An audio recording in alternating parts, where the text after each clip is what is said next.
Hello everybody and welcome to another video. Today it is the 10th of October and we don't have that much news today because really the front line hasn't changed that much. Most of the events occurred in the Ukraine itself, specifically in many of the major cities where we had airstrikes, and so I have a video on that I made earlier today.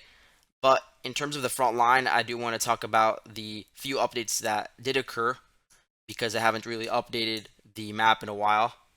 And so we're going to start off with the Kherson region, where we have reports that the 115th Separate Mechanized Brigade and the 46th Air Assault Brigade, which are located in this area, their DRG units, their recon units, are operating in this forested area just to the south of Davydiv Brid and in these plains just to the north of Ishchenka.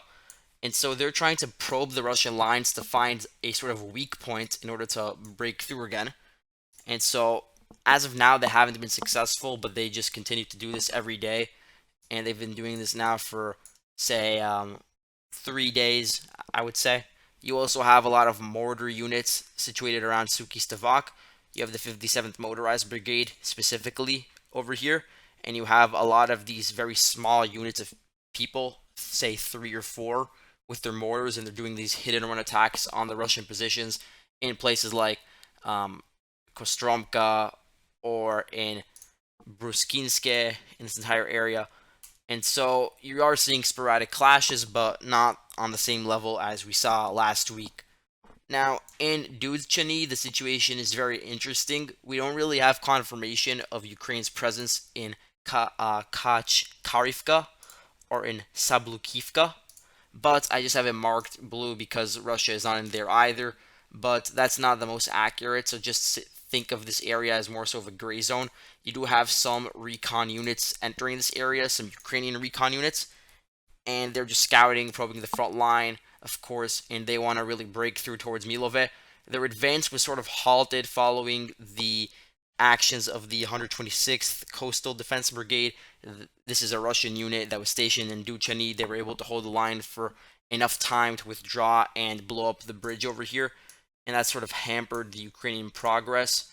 But nonetheless, Ukraine does have control of Duchany, and the unit over here is the 128th Mountain Assault Brigade. So they're now going to have to just like pass through this body of water, just go through the open areas, and then advance through the 0403 road over here in order to reach Milova itself.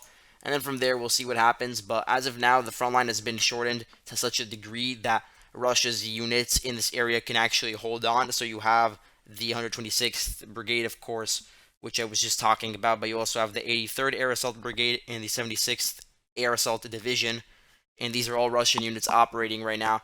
And in terms of measurements, I would say that it's a line of about 38 miles.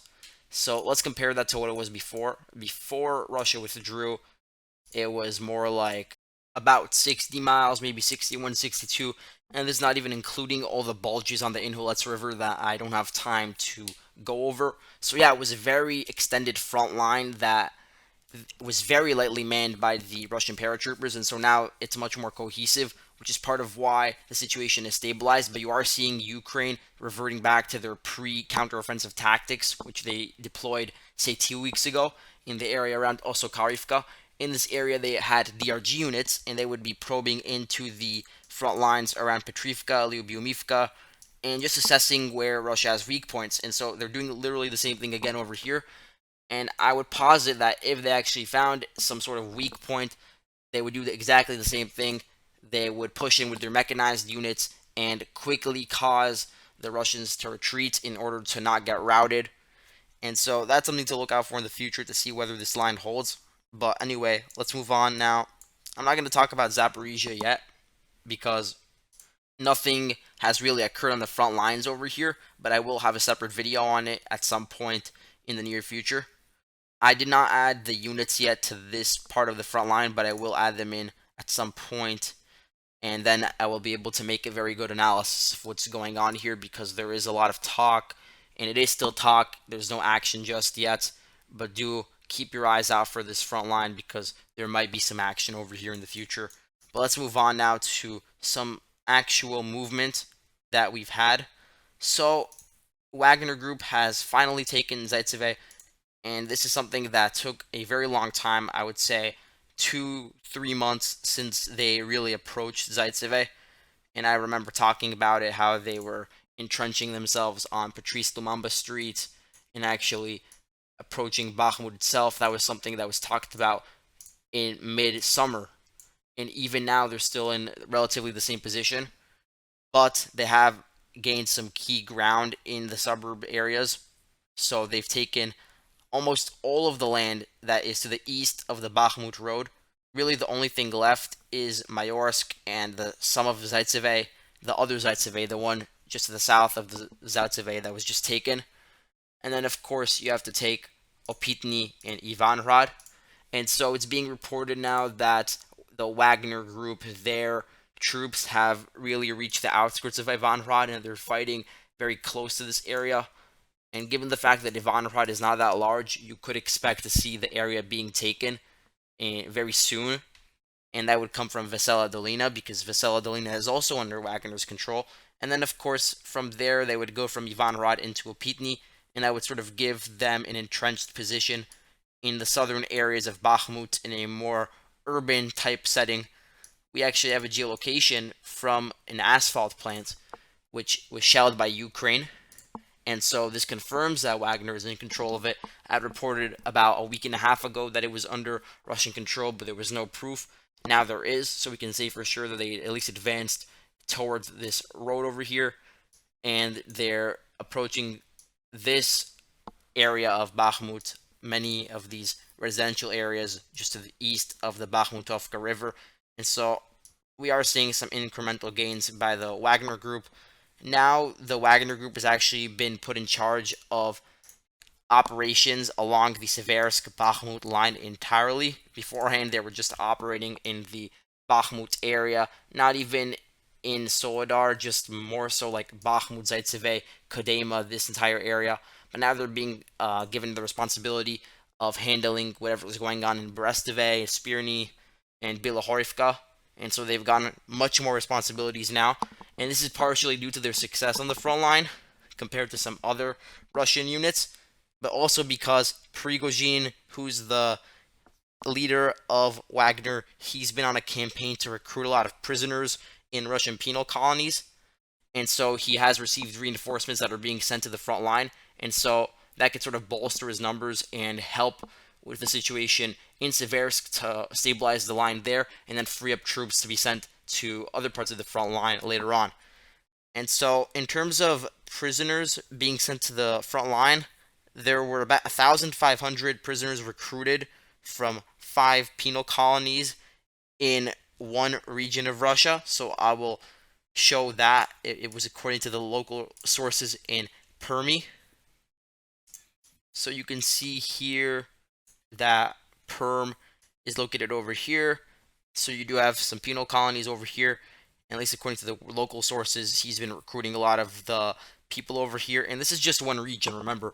There are many other regions in Russia where he hasn't been to yet, but think of it. If it's only 1,500 from one region, think of all the other regions where there could potentially be prisoners recruited. So that is very interesting to think about. But moving on now, let's go to the Luhansk front, where we do have some changes. First and foremost, I do have this geolocation over here of Ukraine and Stelmachivka. And so now it's marked blue. But on the flip side, it seems as if Russia has made some gains just to the east of Liman and to the west of Dibrova. So this is very interesting. I have not changed the map yet because I have no idea if this is true because there's zero evidence of this. But I will go over what the Russian sources are saying because it is important to see what they're saying, especially if it turns out to be true.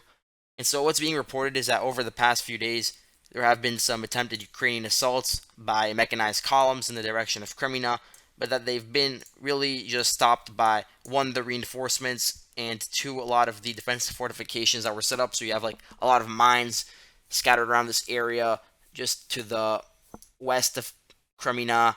You also have a lot of artillery being moved in to stop the advances. So once the advances were stopped, the 208th Cossack Regiment actually went on the offensive and captured back Muzhmini and Dibrova, which I'm marking red actually, although we don't actually have much of any footage from this area. But we do have a report from the General Staff of the Armed Forces of Ukraine that there was an attack on Torske yesterday. And not only was there a ground attack, but there was also heavy shelling, which does confirm that there was some fighting in this area, which is totally plausible because they're only like a mile or two away from Torske. Okay, like 5 miles, but still. So they are very close to Torske, even if you just say that they control Dibrova. And so it is within the realm of possibility that they were able to advance over here. The Russian sources say that they attacked from the north as well and retook Novovodiyane. And I was under the belief that it was always under their control, but if what they're saying is true, that means that Novovodiyane had been retaken by Ukraine at some point, probably after they entered Makivka. And so it sort of shows that the new line, if this rumor were to be confirmed, is along the Zherebets River again, which I really doubted is a good line because it would be such a like haphazardly created line which could easily be crossed because the river is, you know, not that deep and it's not that wide either. But it seems as if Russia is trying to at least reach that area so later on they can go into Liman. So what they're saying is that one, Novovodiana was taken. Two, based on that, Makivka, they would have to like at least re-enter the eastern part of Makivka and the eastern part of Neveske, and that they took Terny and Torske itself. Now, I don't know what's going on in Yampolivka, but if it were true that these two towns to the north and south of it were taken, then I would assume that Yampolivka is either under Russian control or just no man's land. And so, if this is all true, then it would imply that the Russians could go not on the offensive now, but maybe in the future, like looking at the long term, they would be able to cross over the Zherebets, take Zarichny, and then actually go back into Liman. But first, they need to actually be able to stabilize their defensive line around the Zherebets. And so it's going to be interesting to see what happens over here, especially as the Russian sources, the same ones that talked about these advances, report that the Ukrainians are sending in reinforcements. And so we will have to see what happens. Again, no real confirmed advances, but if this advance were true, it would be coming from General Lapine, who is in control of the entire front around this area, and he's operating the central and western military districts, including the 20th Army, and so they would probably be involved in whatever's going on in there.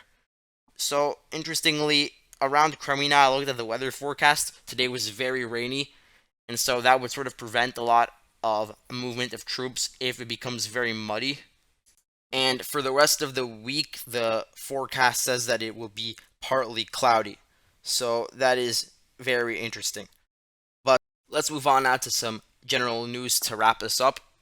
First of all, there was a HIMARS strike recorded on Rubizhny today in the center of the town, which shows that clearly these towns are being attacked very close to the front line. In addition, we have news about continued air attacks by Russia, which I was not able to talk about because they happened after the recording of my previous video. So there was another round of strikes, although I was not able to find specific targets.